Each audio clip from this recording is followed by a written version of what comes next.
patutunguhan tapos ang ending wala pala. Yan. Pagkatapos kanyang paasahin, hopyang-hopya ka, asadong-asado ka, ay eto na yon, this is it. Tapos biglang bugsh. Binitawan ka niya, biglang wala na pala, biglang wala na. As in, wala. Ay, talaga naman. That was JK, Juan Carlos at ang kaniyang kantang Ere. Para sa mga katulad mong iniwan sa ere, I believe lahat naman tayo dadaan sa ganyan, 'di ba? At some point sa buhay natin, umasa tapos biglang nabitin. Nabitin! 'Di ba? Yung andyan na, malapit na, eto na, tapos biglang nabitin ka.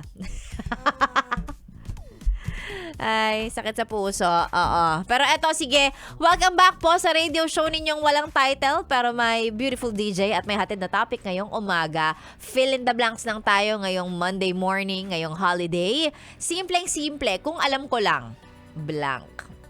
Kung alam ko lang na later on, iiwan mo lang din naman pala ako, iiwan mo ko sa ere, hindi na sana kita pinatulan. Kung alam ko lang. Yan, yung mga ganyan. Yung mga linyang ang sarap ipang sumbat. Kung alam ko lang na pagkatapos kitang tulungan, pagkatapos kong suportahan lahat ng gusto mo sa buhay, ngayong ako, yung kailangan ng suporta, kailangan ng moral support mo, encouragement mo, nasaan ka? Yan, diba? Kung alam ko lang. Ayan. Fill in the blanks po. Isend ang mga sagot sa ating Facebook page. That's Yes The Best Manila or sa page ni Sexy Megan. Pwede rin. Search na lang Sexy Megan and then magbabasa tayo ng mga sagot ninyo. Fill in the blanks.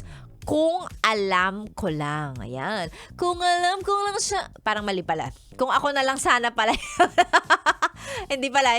Kung alam ko lang, ayan. Yan yung pag-uusapan natin ngayong araw na to. And of course, nabanggit ko na lang din yung ating Facebook page. Sana kayo po ay naka-follow, naka-like sa lahat ng mga social media accounts ng Yes The Best para updated kayo sa lahat ng ganap na meron kami dito. Simple lang naman, di ba? Konti lang naman yung mga pa-promo namin. Oo, pero yung mga pa-promo na yan, sure win. Kapag ka ikaw ang nahuli, ikaw ang nauna dito, ay nako, sayong-sayo ang papremyo. Dun sa huli ka best. Ang mga paborito ninyong Yes The Best radio DJs, si Sexy Megan, Ganda Wanda, Maria Morena, Laika Barista, B-Boy Bibo, at Rico Pañero nag-iikot sa buong Metro Manila at nanghuhuli. Kapag nakita namin na naka-Yes The Best ka, may 500 pesos ka na kagad. O diba?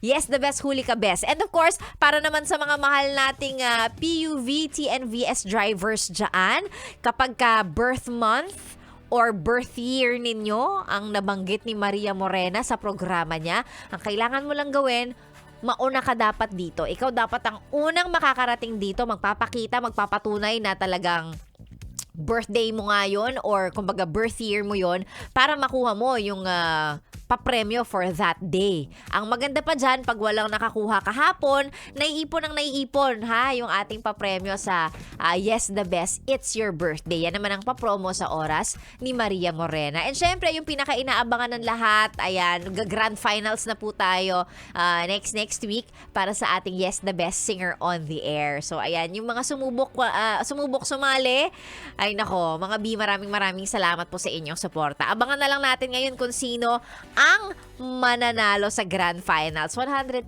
pesos lang naman po ang papremyo niyan. And of course, marami pang parating na kung ano-anong pakulo para sa inyo ang Yes The Best. Kaya dapat kayo po ay updated sa lahat ng ganap namin. Paki-follow at paki-like na lang po ang aming mga social media accounts. Enchandes Bells, si Sexy Mega pa rin po ang inyong kasama. Mamaya magbabasa tayo ng mga sagot ninyo. Kaya stay put lang kayo dyan. Kung alam ko lang, blank. Yan ang ating pag-uusapan. Dito lang sa stasyong nakakayang, nakaka-fresh kasama ang inyong ka-sexy time. Tuwing 6 to 9, Sexy Megan. This is 101.1. Yes, The Best. Good morning!